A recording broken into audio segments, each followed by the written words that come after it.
সুপ্রিয় দর্শক, আসসালামু আলাইকুম।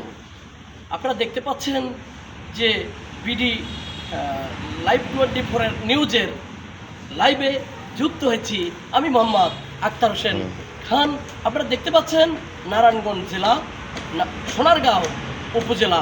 আজকে আমরা উপস্থিত হয়েছি সোনারগাঁও উপজেলা, যার কাছে আমরা আজকে এসেছি, যিনি দীর্ঘ 17টি বছর অবহেলিত রাজনীতি করে আসছেন, যে বিএমপি যে নেতা রয়েছেন, সোনারগাঁও উপজেলার সম্মানিত সাধারণ সম্পাদক, যিনি ইয়ং জেনারেশন মোশারেফ হোসেন সাহেব।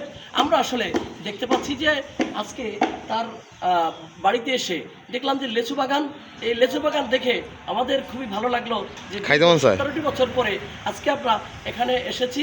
এখানে আসার পরে দেখলাম যে আসলে আমরা শুনলাম এলাকাবাসীর কাছে যে উনি একজন জনপ্রিয় জননন্দিত নেতা এবং তারেক রহমানের আস্থাভাজন একজন নেতা এবং 3বারের প্রধানমন্ত্রী বেগম খালেদা জিয়ার স্নেহধন্য একজন নেতা, শহীদ প্রেসিডেন্ট জিয়াউর রহমানের আদর্শে গড়া সৈনিক এই মোহাম্মদ মোশারেফ হোসেন সাহেব, যিনি আজকে দীর্ঘ 17টি বছর পরে রাজপথ কাঁপিয়ে বেড়াচ্ছেন।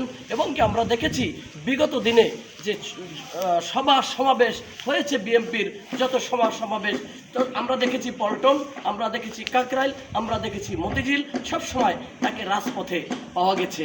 আমরা আজকে তার বাড়িতে এসেছি যে খোলা আকাশের নিচে মুক্ত বাতাসে একটু তার সাথে কথা বলবো যে আসলে উনি এই দীর্ঘ 17টি বছর